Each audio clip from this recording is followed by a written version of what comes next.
Hello everyone.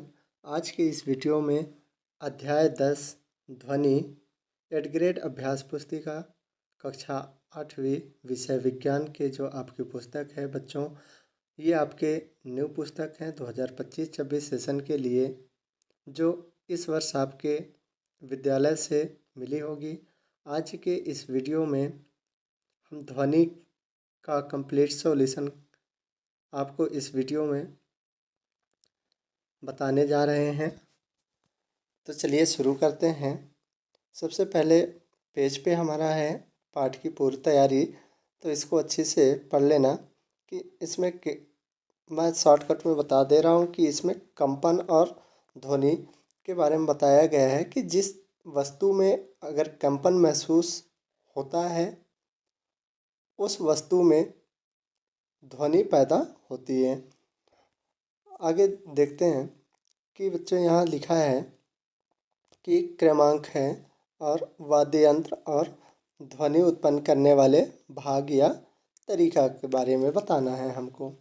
तो बच्चों यहाँ लिखा है पहले नंबर पे कि तबला, तो तबला में ध्वनि उत्पन्न करने वाला भाग होता है चमड़ा और इसका तरीका है हवाई दबाव द्वारा उत्पन्न कंपन से। दूसरा में है एकतारा, जो ध्वनि उत्पन्न करने वाला भाग होता है। एकतारा में तार होता है और उसका तरीका होता है तारों के कंपन के द्वारा ध्वनि उत्पन्न होती है।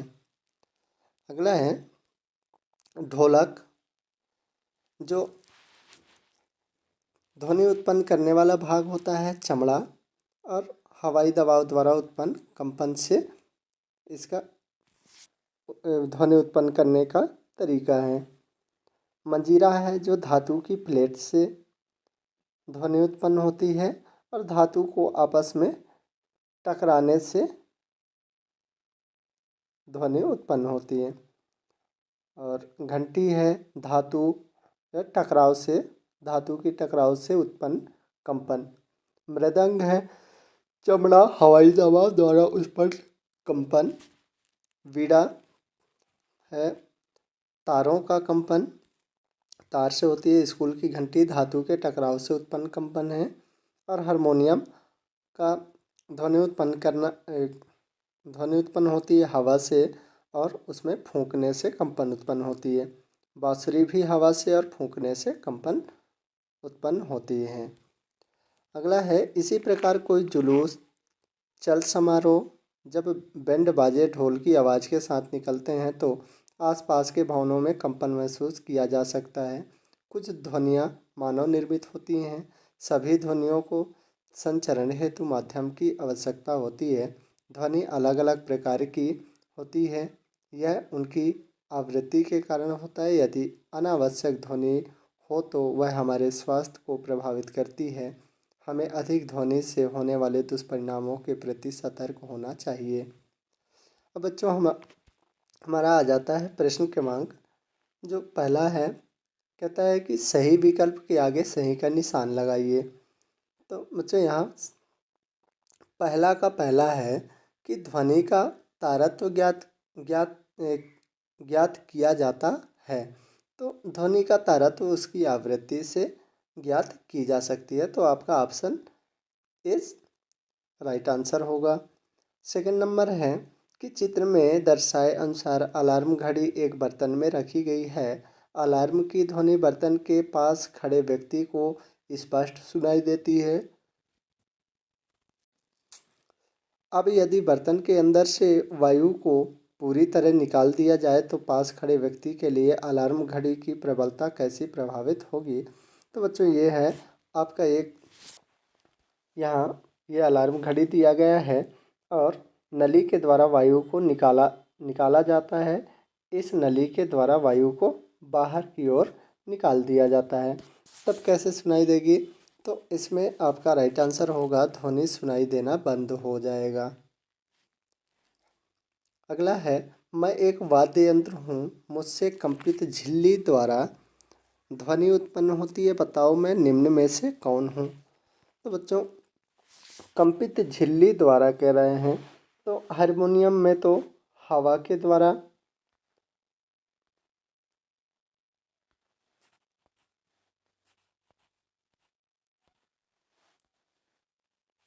हारमोनियम में हवा के द्वारा होता है, सितार में तार के द्वारा ध्वनि उत्पन्न होती है और बांसुरी में भी हवा के द्वारा उत्पन्न होती है।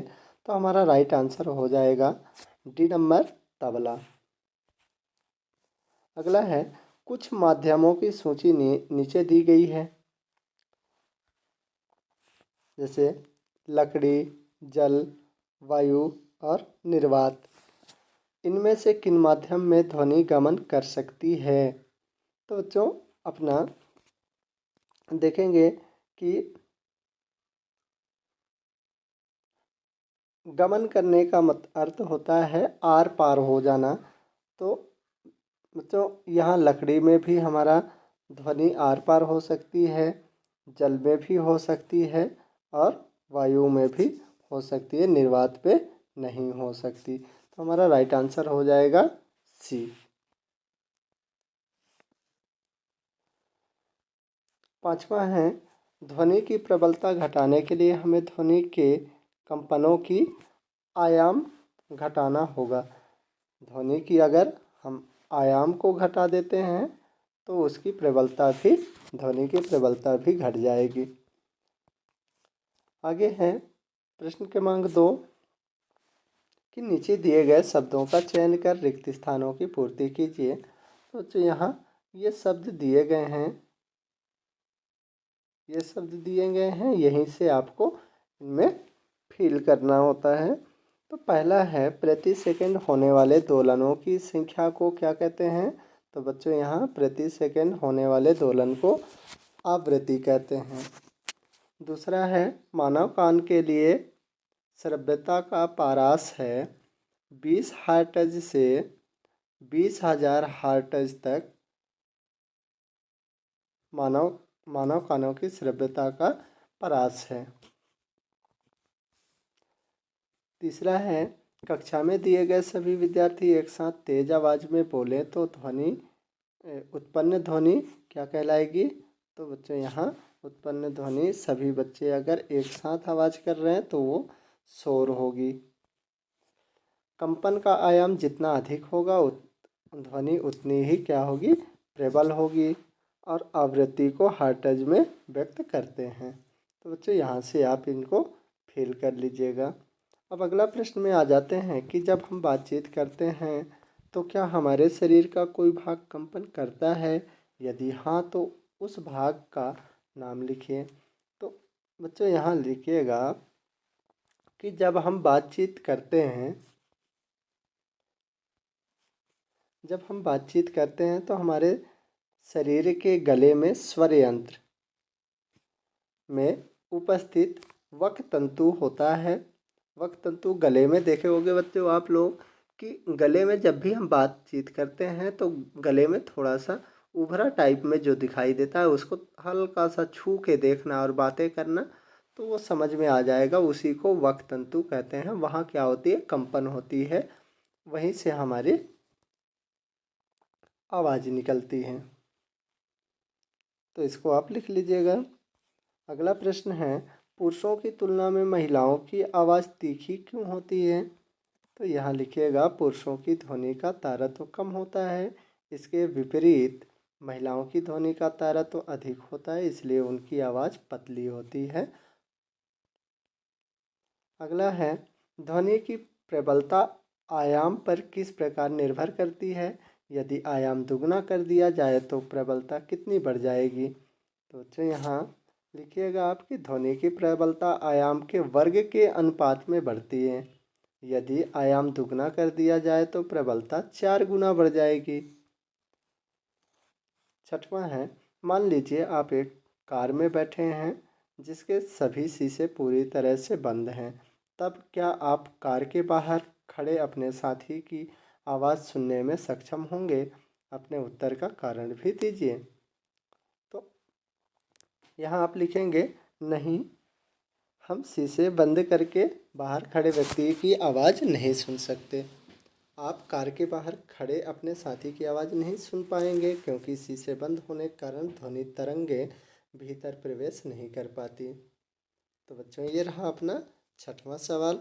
बच्चों अगर आपको मेरा वीडियो अच्छा लग रहा होगा तो आप लाइक भी कर दीजिएगा और सब्सक्राइब भी कर लीजिएगा और शेयर भी कर दीजिए ताकि अपने दूसरे साथियों को भी इसका फ़ायदा मिल सके।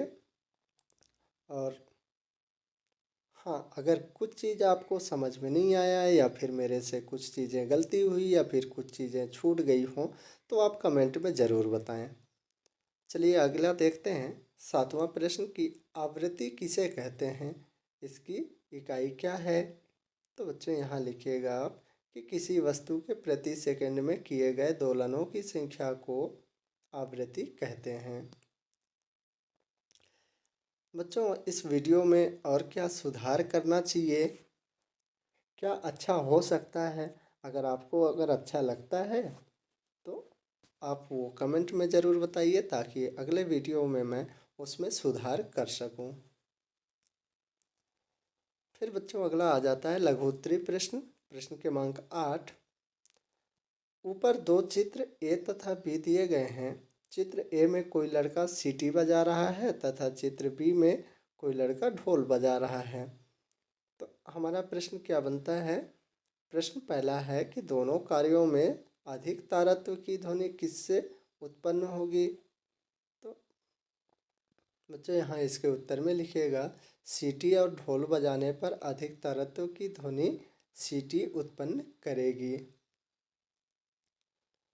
दूसरा है दोनों ध्वनियों की तुलना शेर की दहाड़ तथा पक्षी की ध्वनि से की जाए तो शेर तथा पक्षी में से किसकी ध्वनि का तारत्व अधिक होगा। तो यहाँ पक्षी की ध्वनि का तारत्व अधिक होगा। अगला प्रश्न है शोर तथा संगीत में क्या अंतर है। क्या कभी कोई सुस्वर ध्वनि शोर बन सकती है। तो यहाँ इसके उत्तर में लिखेंगे बच्चों आप कि शोर असंगत ध्वनियों का मिश्रण होता है जबकि संगीत सुरमय ध्वनियों का संगठित रूप है। हाँ, यदि सुरमय ध्वनि का स्तर बहुत अधिक हो जाए तो वह शोर बन सकती है। बच्चों अगला प्रश्न है 10वां। हम जानते हैं कि ध्वनि उत्पन्न करने के लिए कंपन आवश्यक है। स्पष्ट कीजिए कि प्रत्येक कंपित वस्तु द्वारा उत्पन्न ध्वनि को हम क्यों नहीं सुन सकते। तो बच्चों इसके उत्तर में लिखिएगा आप कि यदि कंपन की आवृत्ति बहुत कम या बहुत अधिक हो तो वह ध्वनि श्रव्य सीमा से बाहर होती है, इसलिए हम उसे नहीं सुन सकते हैं। 11वां है कि श्रव्य तथा अश्रव्य ध्वनियों में अंतर लिखिए। तो बच्चों यहाँ लिखिएगा कि श्रव्य ध्वनियाँ 20 हर्ट्ज से 20,000 हर्ट्ज की आवृत्ति वाली होती है जिन्हें मानव कान सुन सकता है। और अश्रव्य ध्वनियाँ यहाँ ध्वनियाँ लिख गए हैं बच्चों, यहाँ आप इसको ध्वनि लिख लीजिएगा। इस सीमा से बाहर होती हैं और हम उन्हें नहीं सुन सकते। अगला है कि आपने घर में अपने घर में पाए जाने वाले कुछ ऐसे स्रोतों की सूची बनाइए जो ध्वनि प्रदूषण उत्पन्न करते हैं। तो बच्चों यहाँ आप लिखिएगा कि TV, mixer grinder, washing machine, traffic की आवाज़, लाउड स्पीकर और फ़ोन की रिंगटोन, ये हमारे घर में पाए जाने वाले कुछ वस्तुएं हैं जो ध्वनि प्रदूषण उत्पन्न करते हैं। अगला प्रश्न है दीर्घोत्तरी प्रश्न है बच्चों 13वां नंबर का कि ध्वनि प्रदूषण किसे कहते हैं। लगातार ध्वनि प्रदूषण क्षेत्र में रहने पर स्वास्थ्य पर क्या हानिकारक प्रभाव पड़ सकता है, लिखिए। तो बच्चों यहाँ लिखिएगा कि अवांछित और हानिकारक ध्वनियों का अत्यधिक स्तर ध्वनि प्रदूषण कहलाता है। यह कानों और मानसिक स्वास्थ्य पर बुरा प्रभाव डाल सकता है जिससे सिर दर्द, चिंता और सुनने की क्षमता में कमी जैसे समस्या हो सकती है। ये रहा आपका 13वां नंबर का उत्तर। अगले प्रश्न में आ जाते हैं कि ध्वनि कैसे उत्पन्न होती है यह तथा यह कैसे अपने कानों द्वारा सुनी जा सकती है, लिखिए। तो बच्चों इसको उत्तर में लिखिएगा ध्वनि वस्तुओं के कंपन से उत्पन्न होती है। यह कंपन हवा के माध्यम से ध्वनि तरंगों के रूप में हमारे कानों तक पहुँचते हैं। कानों के पर्दों से टकराकर यह ध्वनि तरंगे विद्युत संकेत में बदल जाता है, जो मस्तिष्क द्वारा ध्वनि के रूप में पहचानी जाती है। तो बच्चों ये रहा आपका 14 नंबर प्रश्न का उत्तर। तो इसको भी आप लिख लीजिएगा। अगला है 15वां कि एक दोलक 2 सेकंड में 20 बार दोलन करता है, इसका आवर्तकाल तथा आवृत्ति ज्ञात कीजिए। तो बच्चों यहाँ आवर्तकाल ज्ञात करने के लिए क्या करोगे कि दो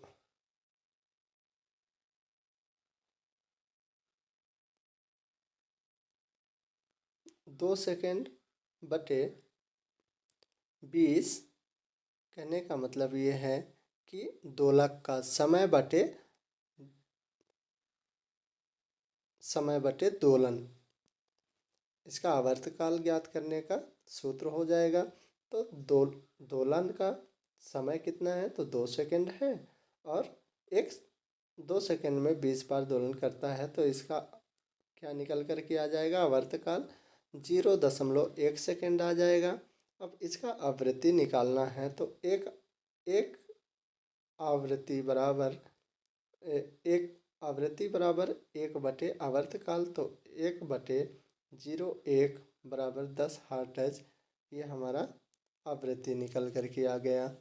अब प्रोजेक्ट है बच्चों कि यहाँ देखिएगा कि कम से कम 5 प्रसिद्ध भारतीय संगीतज्ञों तथा उनके बजाए जाने वाले वाद्य यंत्रों की सूची बनाइए। तो बच्चों यहाँ आप इसको लिख लीजिएगा। यहाँ आप वाद्य यंत्र का चित्र बना लीजिएगा। जैसे वादक का नाम है पंडित हरिप्रसाद चौरसिया, जो प्रसिद्ध बांसुरी वादक हुए, और बांसुरी का यहाँ आप चित्र बना लीजिएगा, क्योंकि जगह कम है इसलिए मैं यहाँ नहीं लगा पाया। अगला है उस्ताद जाकिर हुसैन, जो प्रसिद्ध तबला वादक थे, और यहाँ आप तबला का भी चित्र बना लीजिएगा। तीसरा है पंडित रविशंकर, जो प्रसिद्ध सितार वादक थे, और सितार का चित्र आप यहाँ से देख करके बना लीजिएगा। फिर चौथा है उस्ताद अमजद अली खान, जो सरोद वादक थे, तो सरोद का चित्र यहाँ आप बना लीजिएगा। पांचवा है बिस्मिल्लाह खान, जो शहनाई वादक थे, तो यहाँ शहनाई का आप चित्र बना लीजिएगा। किताब में दिया गया होगा, वहाँ से आप देख करके अच्छी से बना सकते हैं। अगला है कि साला घर मोहल्ले में अवलोकन कर ऐसे वाद्य यंत्रों की सूची बनाइए जो आपने देखे हैं। तो बच्चों हम मृदंग, ड्रम, सिलाफन, ढोल, tabla, harmonium, piano, pipe organ और सुरही और बांसुरी ये देखे हैं, तो इनकी आप सूची बना लीजिए। ज़रूरी नहीं है कि यही चीज़ आप लिखिए, जिस जिस वाद्य यंत्रों को आपने देखा होगा उसको भी आप लिख सकते हैं। अगला है प्रोजेक्ट नंबर 2 कि अपने आसपास स्थित ऐसी वस्तुओं की सूची बनाइए जो ध्वनि प्रदूषण के लिए उत्तरदायी हैं। तो जो यहाँ आप लिखिएगा कि गाड़ियों का हॉर्न, निर्माण कार्य, तेज संगीत, लाउड स्पीकर और इंडस्ट्रियल मशीनें, ये हमारे लिए क्या ध्वनि प्रदूषण उत्पन्न करते हैं। बच्चों ये रहा आपका प्रोजेक्ट आ का उत्तर। अब प्रोजेक्ट बा को देखिए कि ध्वनि प्रदूषण को दर्शाता हुआ किसी एक पोस्टर का निर्माण कीजिए तथा ध्वनि प्रदूषण को कम करने हेतु 2 स्लोगन नारे भी लिखिए। तो बच्चों यहाँ पहला स्लोगन अपना है कि शांत वातावरण, स्वस्थ जीवन, ध्वनि प्रदूषण से बनाए दूरी। तो ये आपका पहला हो जाएगा। दूसरा है शोर कम करें, सुकून बढ़ाएं, ध्वनि प्रदूषण को दूर भगाएं। बच्चों ये आपका कंप्लीट हो गया। बच्चों आपको ये वीडियो कैसा लगा आप कमेंट करके ज़रूर बताएं, और अगर वीडियो आपको अच्छा लगा है तो प्लीज़ लाइक, शेयर और कमेंट्स ज़रूर करें। धन्यवाद।